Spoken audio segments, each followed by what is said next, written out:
கிறிஸ்துவுக்குள் பிரியமானவர்களே, இந்த நாளுக்கான தினசரி தியான வசனம் மத்தேயு எழுதின சுவிசேஷம் 22வது அதிகாரம் 33வது வசனம். மத்தேயு 22:33. Matthew 22:33. ஜனங்கள் இதை கேட்டு அவருடைய போதகத்தை குறித்து ஆச்சரியப்பட்டார்கள். இப்ப ஜனங்கள் கேட்டுட்டு இருக்காங்க. முதல்ல பரிசேயர்கள் வந்தாங்க, அவங்களோட ஏரோதியர்கள் வந்தாங்க. ஏன்னா ஜனங்கள் முன்னாடி அவரை குற்றப்படுத்திட்டா அவருடைய செய்தி போயிடும். ஆள் சரியில்லைன்னு சொல்லிட்டா அவர் சொன்ன கருத்து போயிடும். இப்போ சதுசேயர்கள் வந்தாங்க. ஆனா அவங்க பேசினா கூட ஆனா ஜனங்கள் கேட்டுக்கிட்டே இருக்கிறாங்க. ஜனங்கள் பாக்குறாங்க இவங்க ஒவ்வொருத்தரும் சொல்லக்கூடிய ஒரு காரியத்தை. ஏன்னா அந்த ஜனங்களுக்கு இந்த கர்த்தத்துவம் எல்லாம் தெரியாது. அவங்க ரொம்ப படிச்சவங்க கிடையாது. இதுல ரொம்ப பெரிய ஒரு அறிவு ஞானம் வந்தவங்க கிடையாது. ஆனா அவங்களால என்ன புரிஞ்சு கொள்ள முடியும்? எது சத்தியங்கிறத புரிஞ்சு கொள்ள முடியும். ஏன்னா மத்தேயு 7வது அதிகாரம் 28வது வசனத்துல பார்க்கும்போது நம்ம பார்க்கிறோம், அவர் போதிக்கும் போது ஜனங்கள் எல்லாரும் இவர் மற்றவர்களைப் போல அல்லாமல் இவர் அதிகாரத்தோட போதிக்கிறார் என்று சொல்லக்கூடிய ஒரு காரியத்தை பார்க்கிறோம்.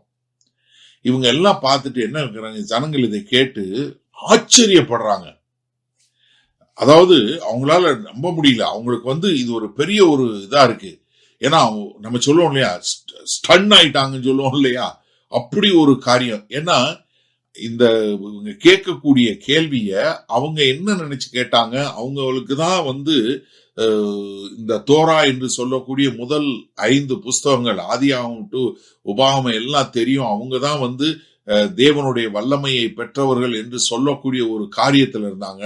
அவங்கள என்ன பாக்குறாரு, அவருடைய போதகம், இவருடைய போதனையும் அவங்களுடைய போதனையும் பார்க்கும்போது இவங்களுடைய போதனையை பார்த்து அவர் அப்படியே அவங்க ஜனங்கள் எல்லாம் ஆச்சரியப்படக்கூடிய காரியம்.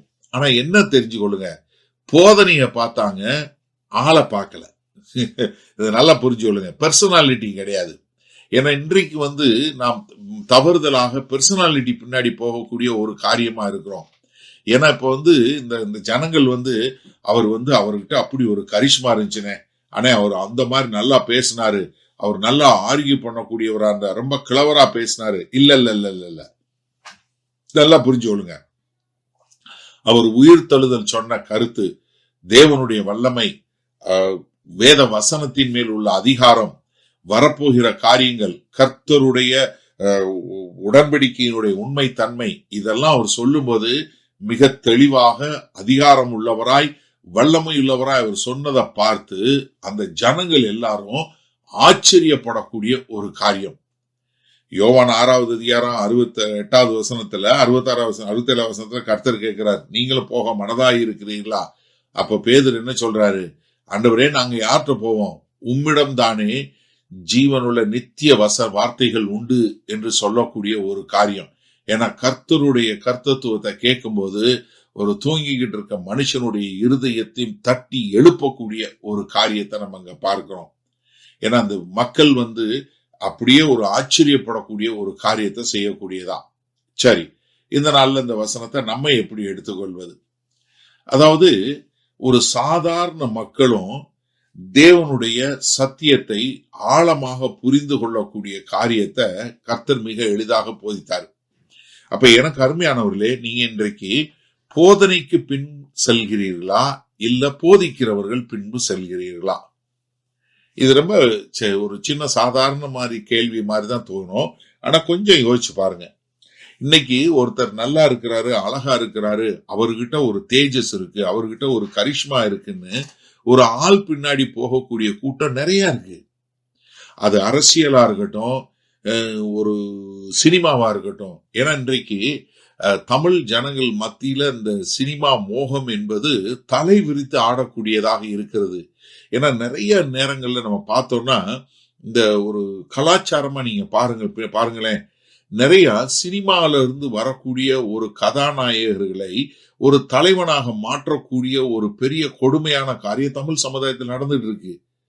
நீங்க யோசிச்சு பாருங்க, ஒரு எம்ஜிஆர், ஒரு ஜெயலலிதா, இப்படி அநேகரை என்ன ஒரு கவர்ச்சி ஒரு காட்டக்கூடிய ஒரு மக்களை தேர்ந்தெடுக்கக்கூடியவங்களா. ஆனா இயேசு கிறிஸ்து அப்படி இல்லை. ஏன்னா இது இன்னைக்கு என்ன வந்துருச்சுன்னா, இன்றைக்கு கிறிஸ்தவ சமுதாயத்திலும் ஒரு நல்லா டான்ஸ் ஆடுவாரு, நல்லா பாட்டு பாடுவாரு, நல்லா இது பண்ணுவாரு, அவர் கொஞ்சம் அழகா இருக்கிறாரு அப்படின்னு சொல்லக்கூடியதாக. இங்க இயேசு கிறிஸ்து அப்படி இல்லைங்க. அவருடைய போதனையை பின்பற்றினார்கள்.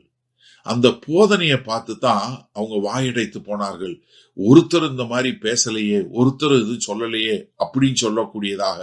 அப்ப என்னன்னா, உங்களுடைய வேத வசனம் மற்றவர்களை ஆச்சரியப்படுத்தட்டும், உங்களுடைய பர்சனாலிட்டி அல்ல.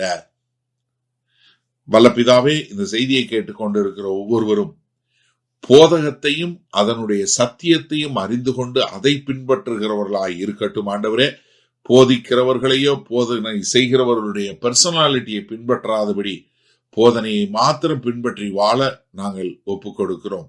மீட்பரும் இரட்சகரும் ஆகிய இயேசு கிறிஸ்துவின் மூலம் பிதாவே, ஆமேன். கர்த்தர் உங்களை ஆசீர்வதிப்பாராக. நாம் இன்று மாலை மண்ணால சந்திப்போம்.